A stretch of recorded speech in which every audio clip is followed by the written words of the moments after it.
Hey, good morning, everyone. It's Wednesday, January the 26th. I'm Dr. Steve Stites, Chief Medical Officer here at the University of Kansas Health System, broadcasting live with you from the Dall Simons Family Studio. Welcome to another statewide news and community conference with chief medical officers and infectious disease specialists from both sides of the state line here in the Kansas City metro area and across greater Kansas.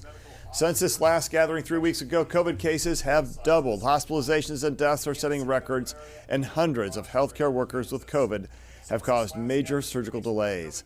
This is hands down the toughest surge the medical community has had to face since the pandemic began 2 years ago. We will share some quick graphics depicting where we are in the surge, then hear very briefly from 18 physicians, including myself. You know, I'm always kind of mouthy and wordy. After that, we will open this up to reporters in the community for questions. The Zoom link is exclusively for reporters today. Please see your name and news organization when asking questions. Members of the community should put their questions into the chat feeds where you are watching. Jessica Lavelle will monitor those feeds for questions, and we've asked stations who are restreaming this to monitor their chats to share their viewers' questions as well. Let's begin. Last time, there was a glimmer of hope on the horizon as Omicron was starting to drop in South Africa, and it still is.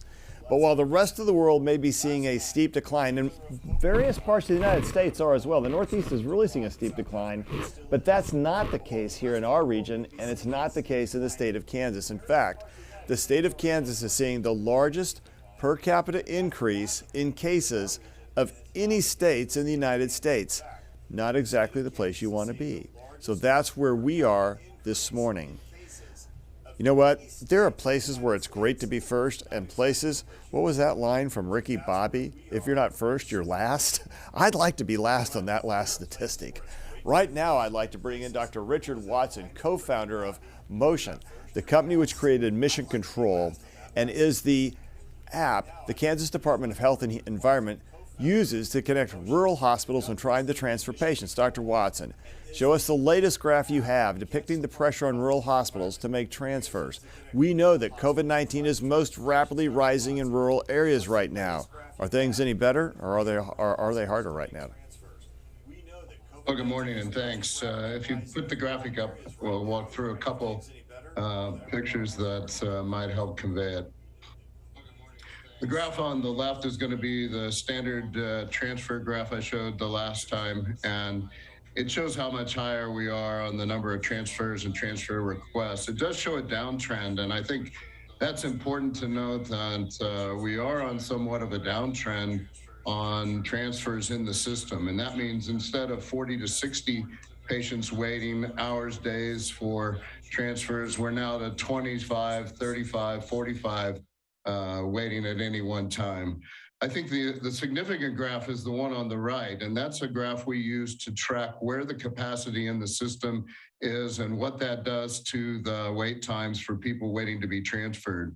The y-axis is capacity. We track a scale of 1 to 3, 3 meaning every hospital is full. Just for relevance, we've seen 3 for the last 2 months. There have been no breaks. This morning when I checked, there was completely no capacity in the system.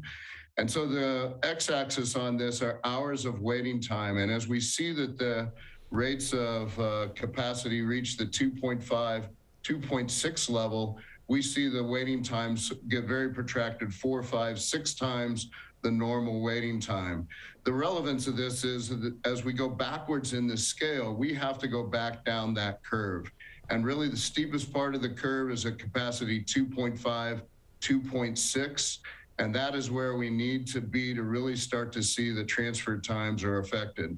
What does that mean? That means realistically, no matter how you measure disease rates in the state right now, we have to be at least 50% less on case rates than we are right now. Whether you measure it by positive tests, test positivity rates, or hospitalizations, it doesn't really matter. We've got to be 50% from where we are. We're at least 2 to 3 weeks out from that, which means another 2 to 3 weeks out from the time when we see any change in the capacity. The state opening up the VA sources really helped a lot. We think that affected what we're doing. We appreciate the fact it turned around so quickly and we were able to mobilize that. but still at a level now where nobody's feeling any break right now, and that I think that's important. When you last were with us, you mentioned that about 5 times the normal number of patients died in emergency rooms waiting in December. Any sense of where that will go currently? You know, we had a January that was every bit of that, and the December and January rates were very similar.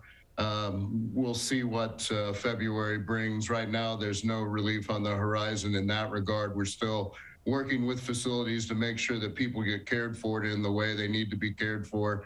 And we're doing everything, and I know everyone on this call is the same, doing everything we can to take care of the people of Kansas. You bet. And I know we continue to struggle with our transfer center. We normally accept 70% of patients. I think we're still in the 17 to 22% range, nowhere near where we need to be, especially when we're getting 2 or 3 times the normal number of requests for transfers, mostly from rural hospitals. Well, it's time to hear the current inpatient numbers across the metro. Dr. Hawk isn't quite here yet, so we're going to grab him as soon as he comes in. So let me turn first to the Chief Medical Officer at Advent Health, Shawnee Mission, Dr. Lisa Hayes. Lisa, how are things at Shawnee Mission? Good morning. Well, I have to say that they're slightly better than they were 2 weeks ago, but they're still much worse than they were at our peak with Delta back in August. Yesterday, we had 63 active inpatients and 20 that had recovered from their infection for a total of 83. Our peak was on January 11th, where we had 82 active infections and 13 that had recovered. So we're down about 13% from 2 weeks ago, but still much higher than our peak ever was in August. We currently have 6 in the ICU with active infections and 6 that have recovered. The majority of those are on a ventilator. We have 9 holding in our ERs awaiting admission. Our longest wait is 32 hours. It's a long time to spend on a cot in an ER. It's a long time. We currently have 95 employees out with COVID, and 65 of those are clinical, and that's 2.7% of our employees out with COVID. And what we're seeing is that we are having to cut down on some of our elective procedures that require a bed last week, and this week we have cut our procedures by 50%. But a lot of times, not only are our staff out sick, but our patients are also sick and having to delay procedures because they have COVID as well. So that's the status at Advent Health Shawnee Mission. Still busy. Whoever thought you'd have 63 patients with one disease that we never had before. Dr. Kim Mcgowan, Chief Medical Officer at HCA Midwest. How are things for y'all? Good morning. I would say that we are seeing a little bit of improvement in the total number of COVID patients in the market. This morning, we're at 286. We peaked on January 18th at 354. So we have seen an improvement. However, that still represents 25% of our inpatient volume. So we're still really stressed. It is still much higher than the previous peak from a previous surge in August, which the peak at that time was 212. We have seen a very slight improvement in our ability to take transfers in, but that waxes and wanes pretty quickly depending on what's going on in the local emergency rooms. We continue to see patients die. We continue to see patients in the ICU and on ventilators. Right now, out of that 286, we have 38 in the ICU and 17 of those are on the ventilator. That number has not much changed from previous reports that I've given to this group. So it's still a significant number. And as of this morning, about half an hour ago, we were holding 62 patients in our emergency rooms. So still quite congested. Our mortality rate is about 11.2%. So really not improved from previous peaks. So it's still, a significant illness. I think there's a perception in the community, and some of that's accurate, that it's not as, the Omicron variant is not as severe overall. And there's some truth to that. But for the patients who are hospitalized, it is, continuing to be a severe illness and requiring lots of resources to care for them. I did read something yesterday saying that the majority of the staffing problems in hospitals in our country is related to asymptomatic employees who have tested positive and had to be sent home. I would disagree with that, at least for our hospital system. The employees who've had to go home are sick. They're testing positive and they're sick. They're not going home just because of a positive test. In fact, we're not testing asymptomatic people. So I would say that was an inaccurate report that I read. So I would say overall, the outlook seems to be a little bit more positive. It seems to have reached a peak, but we're still far higher in the volume of patients we're caring for than we were at the last peak in the late summer. Yeah, it is. It's been tough, and I hate it when people make up information to fit their narrative. That just doesn't drive you a little crazy, because we're just going to tell you the truth. These are just true numbers, folks. And if we're trying to make up some narrative about gloom and doom, we wouldn't even tell you when things are a little better. So clearly, we're telling you the truth. Dr. Raghu-Adega, Chief Medical Officer, Liberty Hospital. How are things there? Hi, thank you for having me. It's almost a similar story here. Our numbers have come down from the peak that we saw last week.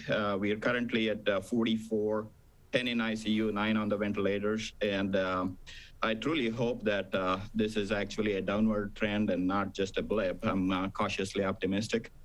But having said that, some of these have resulted from unfortunate deaths. We've had 30 deaths, many unnecessary. This is 30 deaths by the first 25 days of this month. And in my experience, years being here, I had not seen these kind of numbers ever, pandemic or otherwise. And, shortages continue to cause problems for us, just like everyone else. Staffing is one of them. And of course, testing, the PCR testing, we've been helped out by MOD. Outside laboratory. Drugs, we have 0 monoclonals currently, and we have 0 Paxlovid, and those are the things help prevent hospitalizations, and we have absolutely 0 availability. But on the other hand, being flexible and finding, all sorts of innovative solutions on day-to-day basis at the incident command, that's been the name of the game during this pandemic. And we find solutions, and physicians and staff have been the shining stars so far. So really, it's the same story everywhere. Yeah, it is. Jack be nimble, Jack be quick. You're trying to get over that candlestick all the time. Maybe it's over the COVID stick. Dr. Elizabeth Long, Chief Medical Officer at Olathe Health. Good morning. We also are seeing a decrease in our COVID patients, but we did have a high, just like everybody else, of 57 just about 10 days ago, and we did have to implement our capacity management plan, where we did have to throttle back on our surgeries, especially ones that were going to result in a patient that needed a bed, because we were having to go on diversion for other issues like STEMIs and strokes, which are very time-sensitive issues. And our goal, obviously, is to take care of the entire community. In addition, significant staff shortages also contribute to our implementing that capacity management plan. We are getting a little bit of breathing room. We are down from our high of 57 to 27 COVID patients with 1 on the vent. However, I don't know if that number actually reflects all of the acuity, because there's a lot of patients, a lot of these COVID patients that are just on the cusp of needing a ventilator, that are on high flow oxygen. And so I'm not sure just the ventilator number reflects that. But we do have 34 employees out, and it is running rampant with the absences that we're having from our employees. Entire units are basically kind of going down. And the neat thing is most of the employees, the vast majority, are vaccinated. And so they're just at home. And so it's more of an inconvenience, but certainly we are missing them here in the workplace. Yes. All right. Dr. Mark Steele, Executive Chief Clinical Officer at University Health. How are your numbers looking today? Hey, good morning, everyone. So we also are seeing some improvement here at University Health compared to last week, when we had our all-time highs. And at one point last week, all of our ICU beds were full, and we had 2 ICU level patients holding in our ED awaiting beds. Today, we have a total of 126 COVID positive patients in our hospitals. This represents about 35% of our total licensed bed capacity. 78 of the 126 have active infections, and 48 are recovering. 13 are in the ICU, and we have 9 on ventilators. We also have had a very high number of deaths. We have 39 so far in January, including 1 overnight. That's nearly double our previous high of 22 deaths in August. We continue to run full at both our hospitals. We currently are holding 5 admitted patients in our emergency departments. Our staffing remains pretty tenuous day to day and shift to shift, with over 100 of our employees currently out related to COVID, but this number is trending improvement, or we're seeing improvement in that number. Our demand for COVID testing remains quite high. Our call volume has dropped off from a couple of weeks ago, and we continue to perform about 500 tests per day between our 2 drive-through testing sites. And our test positivity rate was nearly 40%, but has begun to drop off some over the past few days, down into the mid-30s. And we also last week had to postpone some of our surgeries requiring inpatient beds because of how busy we were. So that's how things are here at University Health. Thanks, Mark, and glad those numbers are a little better for you. But Dr. Patricia A. Martin, St. Luke's Health System VP of Medical Affairs for the South and East regions. Dr. Martin, how are things for St. Luke's? Good morning, and thank you for having me. Similar to the other physicians speaking on this call, St. Luke's currently, the health system has 268 COVID positive patients. Unfortunately, we have not seen the improvement and are hopeful with that coming our way as well. Our ICUs are at capacity. Our staff is working very, very hard, but we too have staff out due to illness, and it makes it challenging for the whole team. We're flexing some of our outpatient visits to video visits to free up staff. We have also had to postpone some of our elective surgeries that are requiring a bed in order to free up that staff to care for our patients on the floor. And it's just very, very challenging. As we mentioned earlier, the community, it's not just COVID patients that we're here to care for. It's these time-sensitive critical diagnoses of stroke and heart attacks, and trying to get those patients taken care of as well when our ERs are swamped and we're at capacity. Indeed. It is a problem for all of our patients. Dr. Ahmad Batrash, Chief of Staff at the Kansas City VA Hospital. What's your COVID count with our veterans today, Ahmad? Well, unfortunately, I wish I would say we are on a trend down. We are at an all-time high for us for the last now 10 days or a couple of weeks. We're at 37 today, and that's we peaked yesterday at 38. That's over 35% of our bed capacity here. 5 of them are in the ICU and 1 on the vent, and like the others in the ICU are really close to be on the vent also because they're on high flow oxygen or BiPAP. The bed capacity for us is struggling quite a bit. No ICU bed is available at all. In fact, over the weekend, we did accept 3 transfers from like 300 plus miles away in rural Kansas for non-veterans. So we did open up, we had some beds back then, and we opened up some capacity for non-veterans using our 4th mission to help the community. And these patients were really sick, and they went to the ICU. Currently, we have 542 active outpatient. The outpatient peak was in the week of January 10 through 14. So that's seems like there's a trend down. We peaked at 650 or so on the active outpatient. So we're hopeful that the hospitalization will follow in next week. We'll see maybe a trend down as well. We do have a lot of employees out due to COVID, 83 of them currently active with COVID, which is trending down similar to the outpatient, and most of our employees are vaccinated as well. As far as what we did, also we limited the visitation.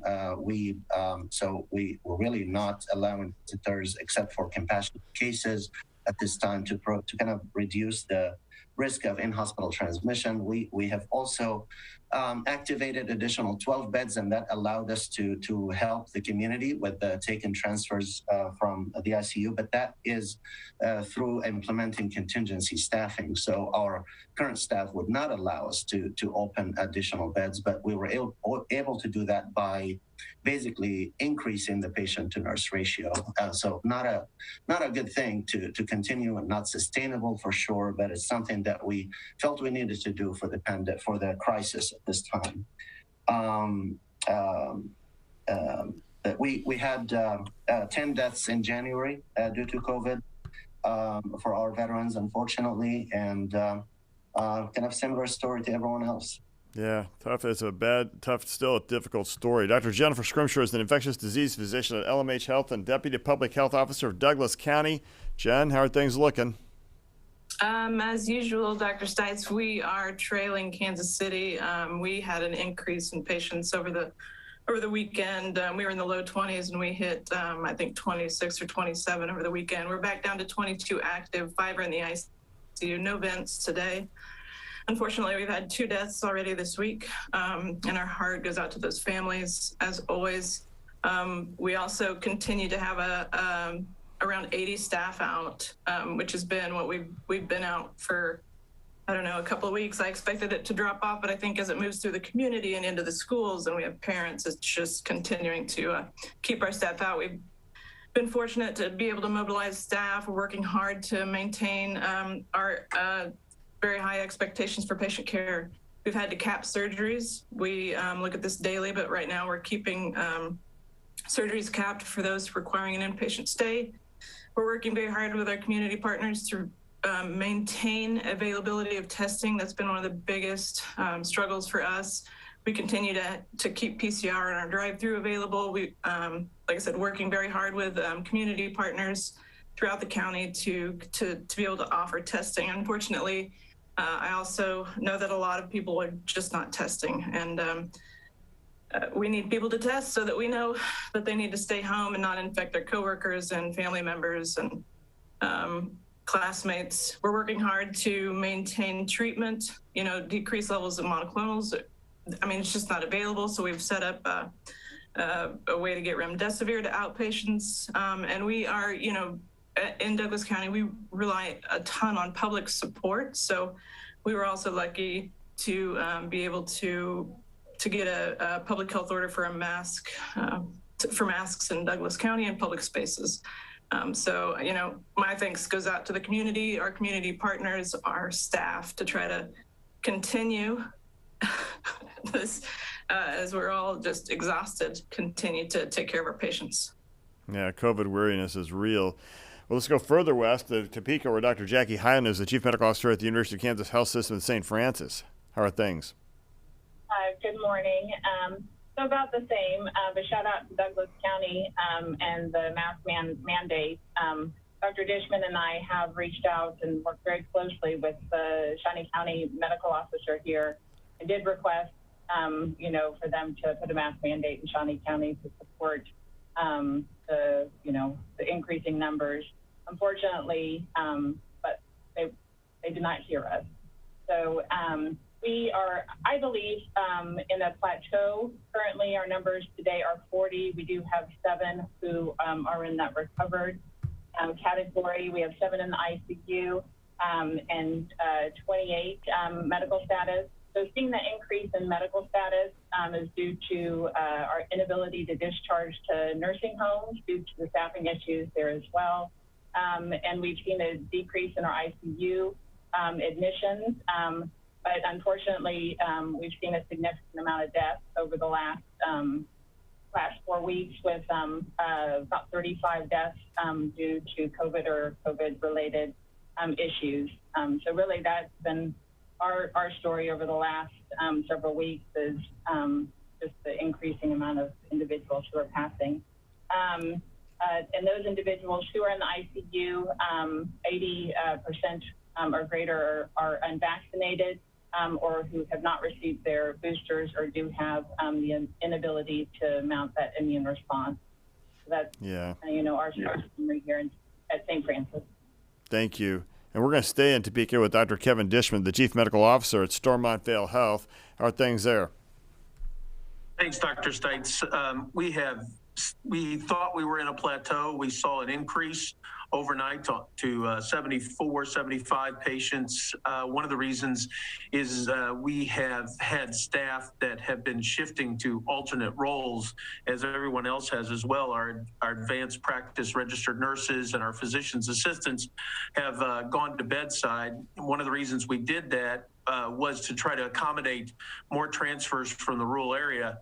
as we were speaking about earlier. We were able to get our accepted transfers up to about 60% yesterday, and have been working closely with Dr. Watson and his team and developed a command center concept in an effort to work with his team and try to provide additional beds to our rural colleagues. And we're seeing that across the state. I think that we're going to make it through this. I have no doubt about that. But we have a lot of people that are working in roles in the ED and in the express care, in the respiratory clinic, physicians, as well as our APP colleagues. And there's a monumental effort going on, and we will continue that effort. But we are seeing an increase, as Dr. Highland said, we're not through this yet. And as Dr. Scrimsher said, we're lagging behind in terms of where our plateau is, and we're not there yet. So we're still seeing an increase in patients here, continue to have a 45% test positivity rate. So Ouch. It remains widespread in our community. Yeah, that's a high rate. Well, we're going to turn to the south central part of Kansas and to our other major metropolitan area and hear from Dr. Sam Antonios, the Chief Clinical Officer at Ascension Via Christi in Wichita. Sam, how are things? Good morning, everyone. Good morning, Dr. Stites. So in our system in the Kansas, the system level, in all our hospitals in Kansas, we currently have 210 patients, which is still at a very high mark. It's only about 6 to 7% less than it was last week. So maybe we're at a plateau. It's a little bit risky to predict the future, but we may have reached the top, but we've been proven wrong in the past as well. In just the Wichita area, we have 180 patients in the hospital. We have 50 patients in the ICU, and we've got about the system level 15 or 16 patients who are on a ventilator. So still a high mark for us, a lot of patients hospitalized.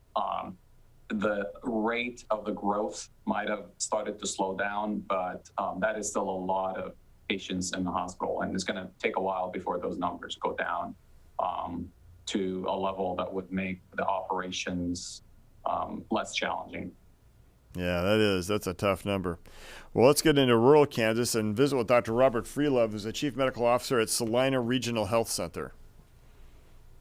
Sure, I'm a little hesitant to talk about it. Just we have seen a little bit of an improvement here over the last 6 days or so. We've been averaging between 25 and 30 inpatients the last 6 days. We're kind of in that 20 to 22 range.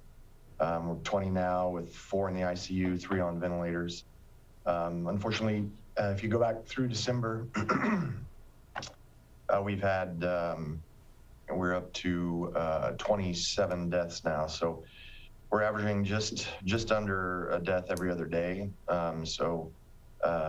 While our case rates are still quite high in the community, we've seen a little bit lower hospitalization.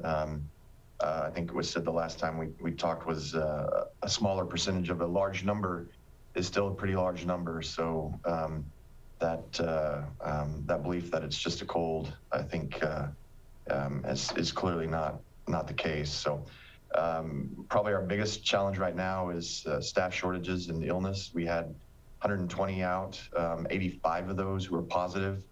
To put that into perspective, if it's a 10-day out, which it currently is for healthcare workers, that's 850 days, which is just a little over 2 years of lost workforce.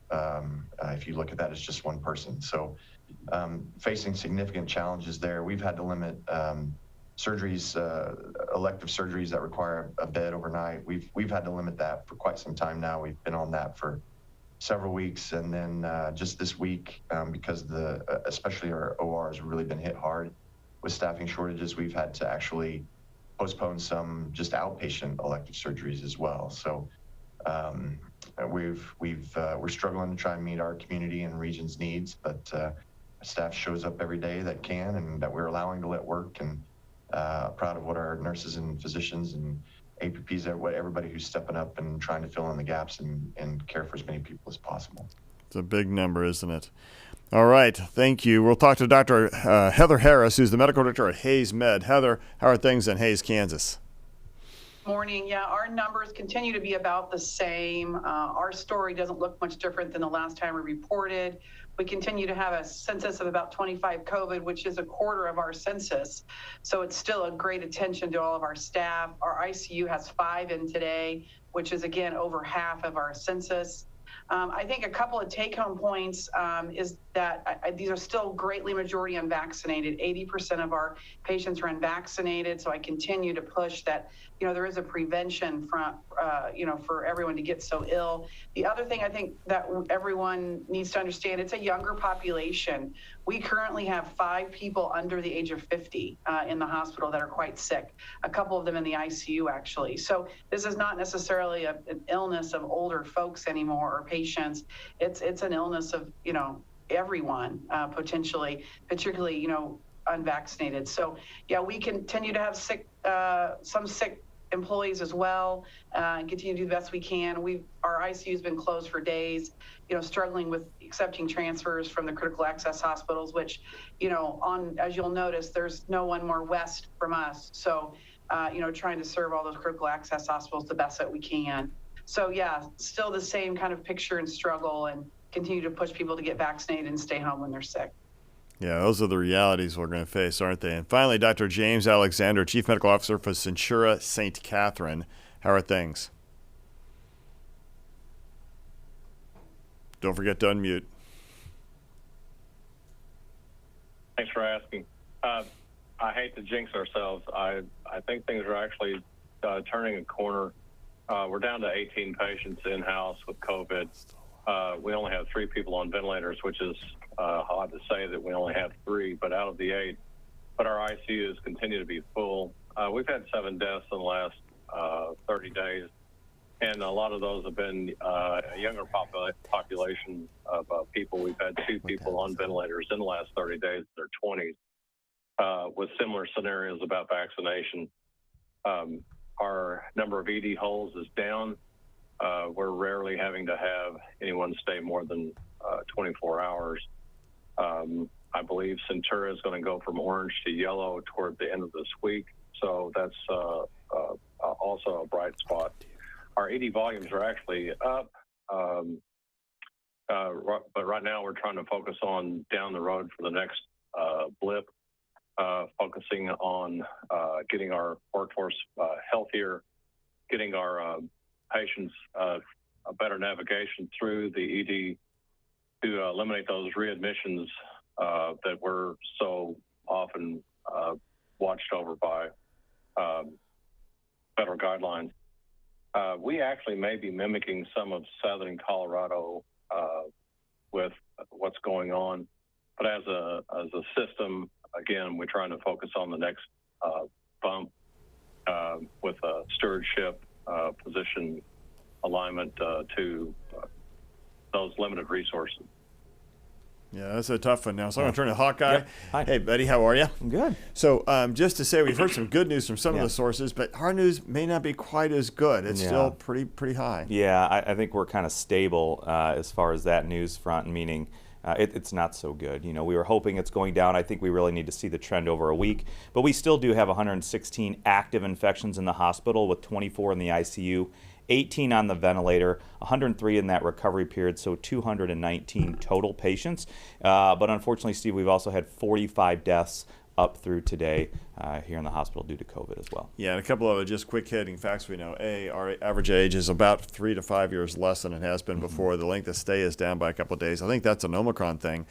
We have the lower percentage of patients going into the ICU now than we did with Delta and earlier waves, but the death numbers are really high, and I think this is the problem.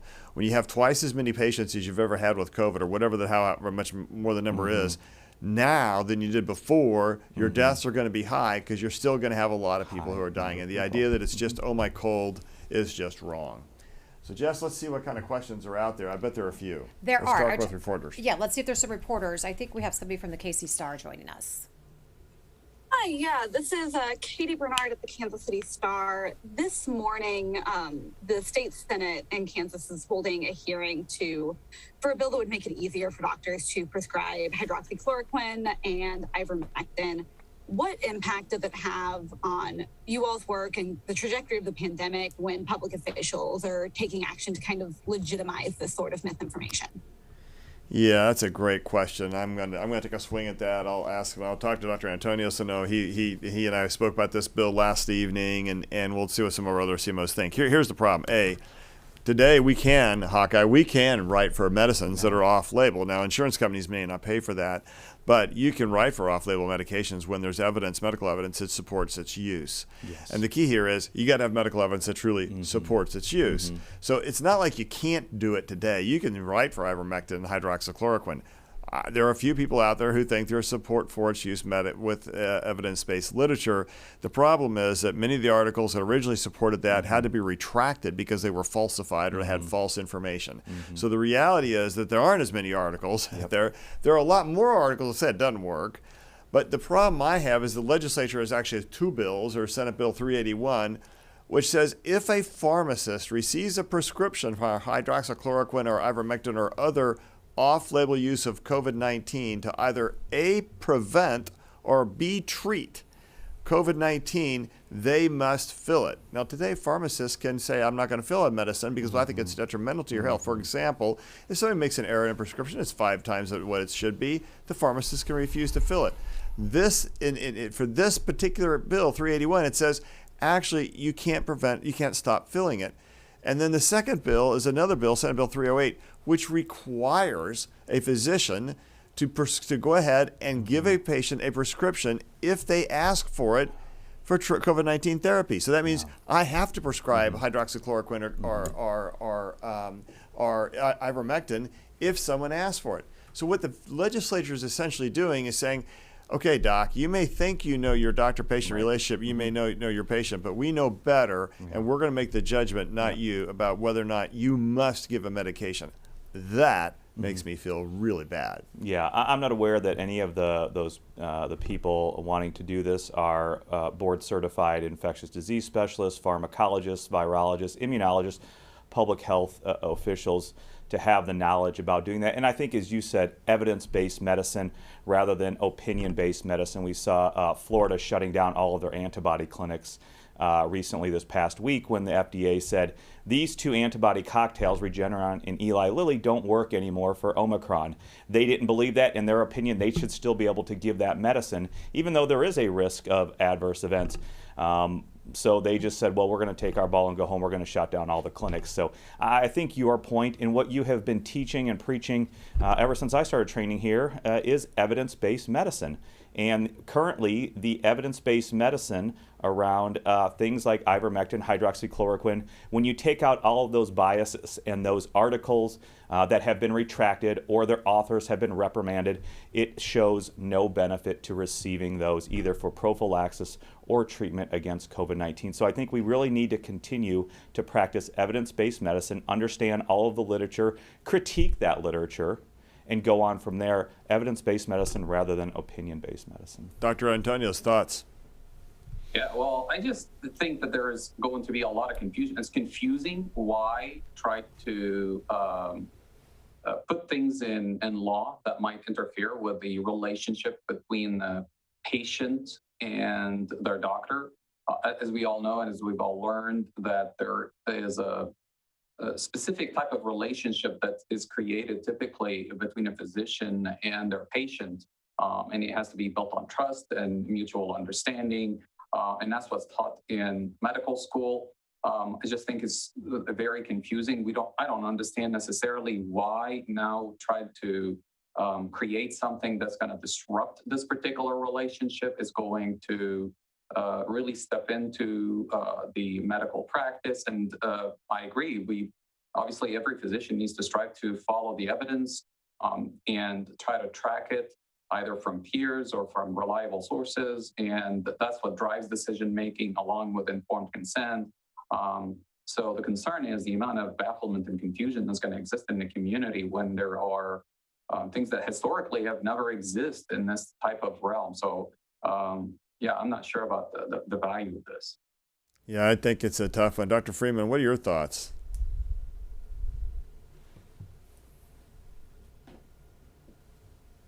Don't forget to unmute. I'm sorry. Yes, sir. Um, Dr. Freelove, I'm sorry. I'm terrible with names some days. Apologize for that.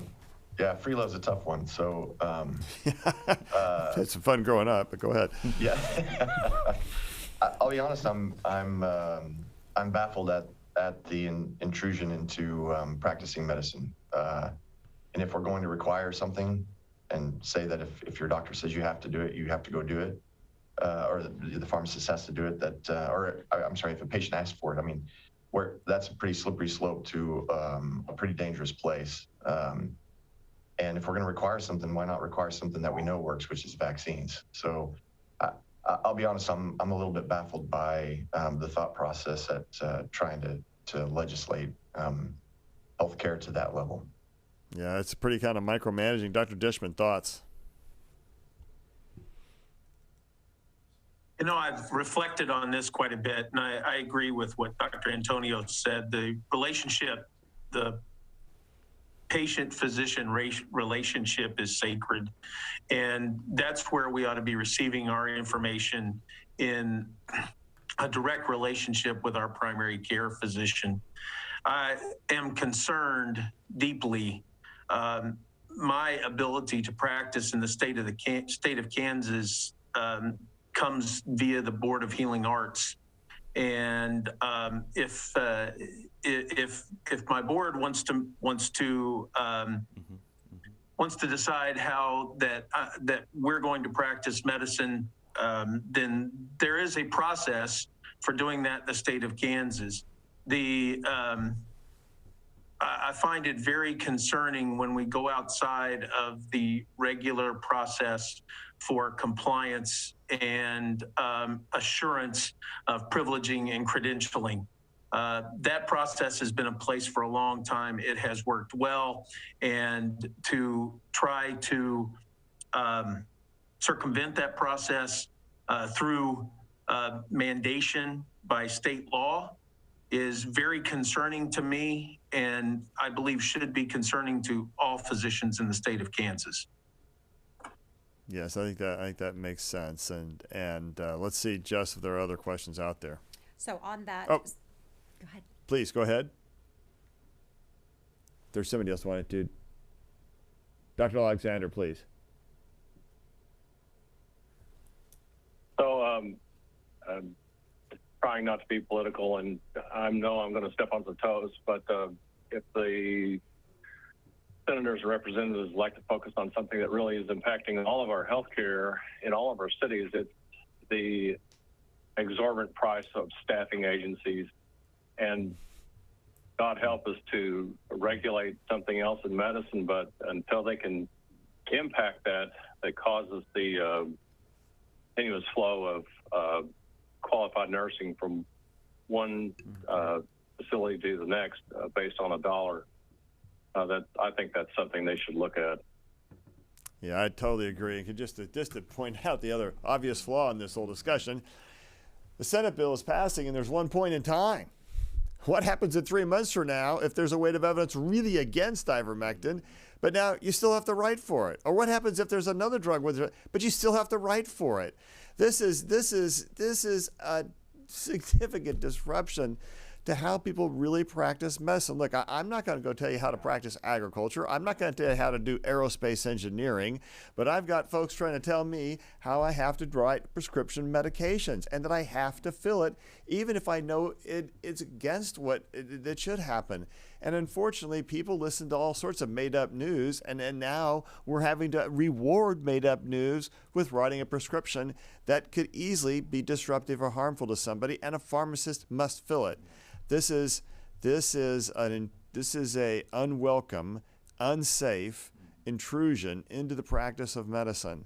At some level, we have to get back to common sense and reality. And again, if you and a patient agree that you want to try ivermectin right now, you can do it. You don't need the state legislature to do it. The difference is I'm not required to write the script, and the pharmacist is not required to fill the script.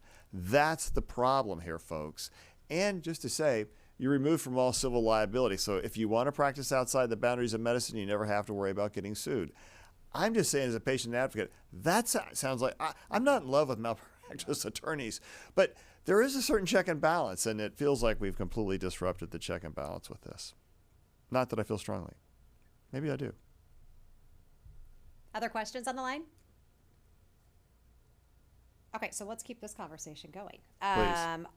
Kansas Reflector wants to know, so what would the folks on the panel recommend the Kansas legislature or Governor Kelly do at this stage to respond to this surge? Is it legislation, mandates? Just what type of recommendations? Where do you go from here?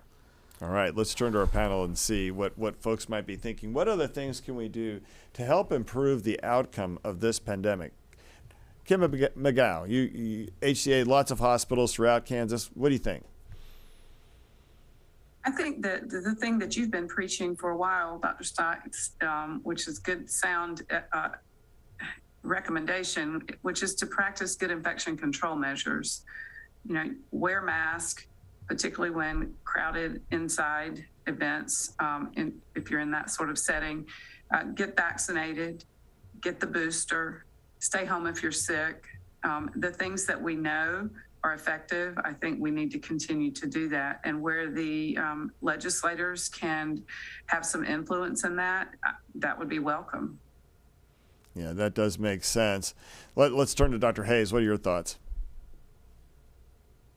Yeah, I mean, I would love more support from the state government as well as far as providing testing supplies, increasing our availability of those in the community getting a PCR test, also increasing the availability of medications that we know that have been proven to reduce the risk of hospitalization, those monoclonal antibody like sotrovimab, increasing the oral antiviral medications like Paxlovid, helping increase the availability of the things that we know that can benefit our patients and prevent hospitalizations and death.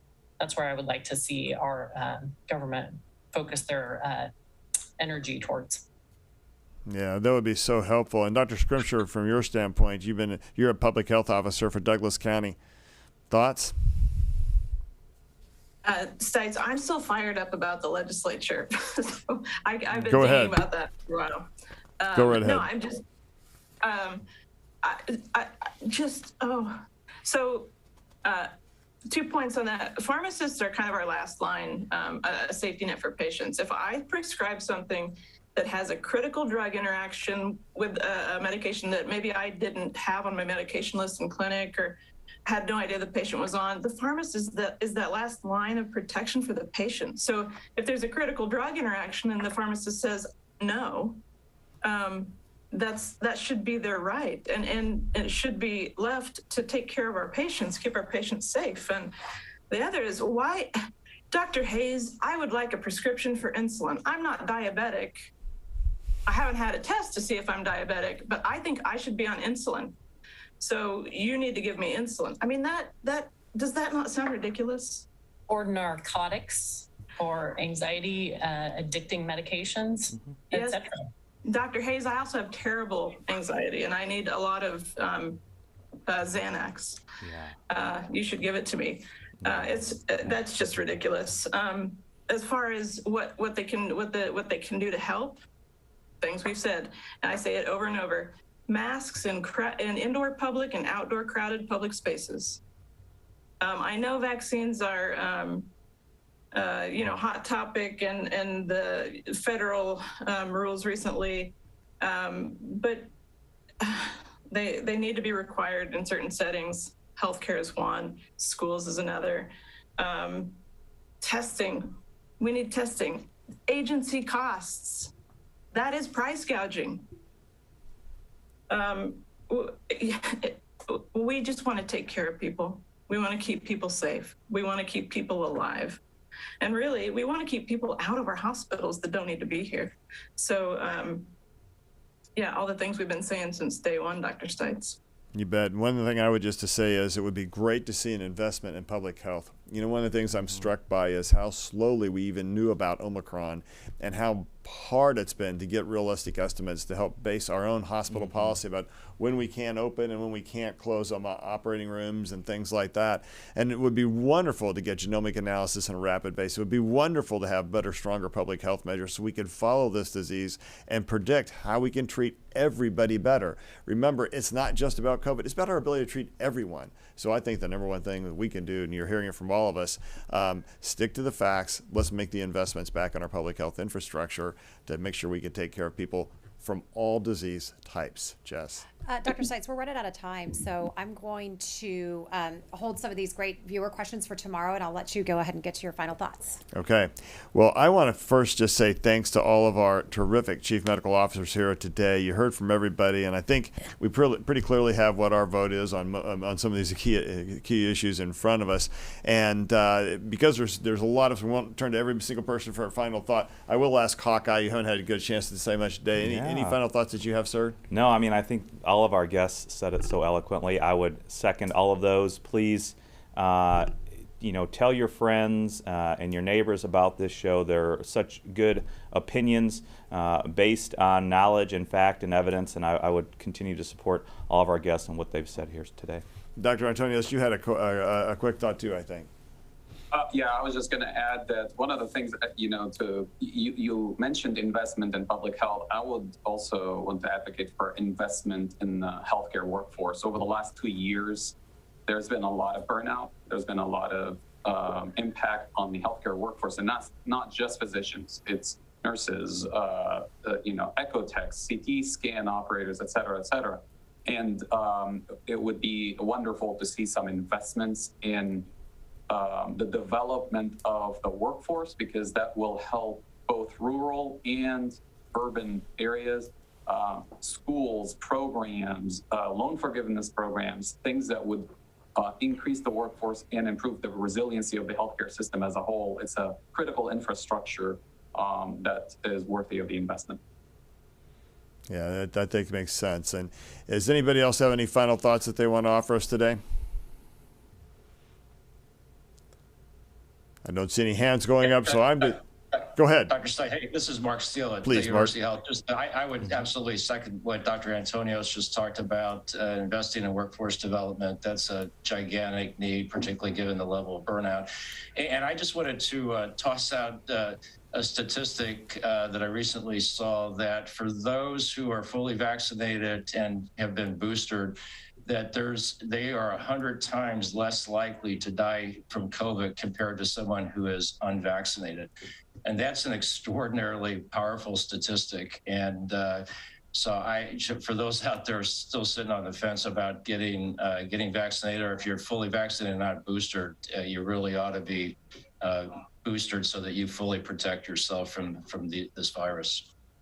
Yeah, I think that's exactly right. And I just wanted to, again, say thanks to all our chief medical officers. Thanks for everybody listening today. Hey, one final thought, too. When we look at our analysis, 11.4% of our patients are fully vaccinated, right? That means vaccinated and if you needed it, boosted. But the other 88% are 88+% are either A, not vaccinated, which is the overwhelming majority, or those who have not had a recent vaccination. And I think what it points to is that we know the way out of the pandemic, and the way out of the pandemic is to follow the science, and the science clearly shows us the direction to go.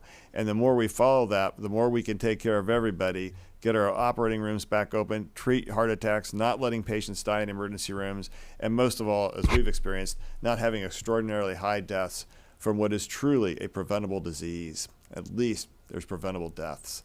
And so at the end of the day, we're here to help you. Let us do our job. Thank you all for being here.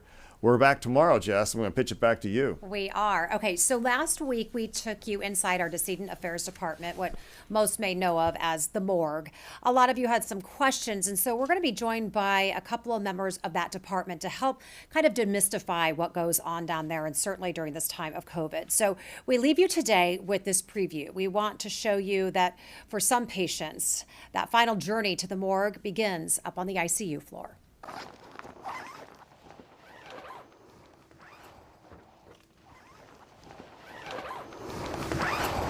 had one day where I had 3 people die before 9 a.m., before even having my coffee. It was hard too because they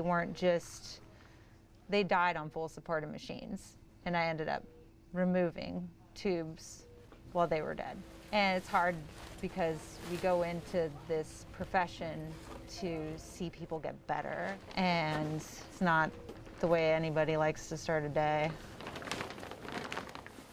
This unit used to be a COVID primary unit back in the surge of 2020, and we were able to actually keep it free of COVID for a while. And then we had to start bringing patients back over here during this last surge this winter, 2021 into 2022. And so now this is our second ICU being used for COVID. Omicron spreads fast. It spreads very fast, and every single day we have about 5 to 7 RTs out sick from it. Even the other day when I worked, somebody had to leave in the middle of the shift for getting a fever. Just because it's a cold for you, you know, I'm happy for you. That's awesome. But some people are not that fortunate. So we turn our patients' heads every 2 hours because it's really hard on your body to sleep on your face. I'm 37. To see people younger than me get so sick and not have any underlying health issues necessarily, you know, it's depressing. You're shopping at Target, life actually seems pretty normal. You see a lot of people walking around without their mask on, but then you come here and that's when reality kind of sinks in.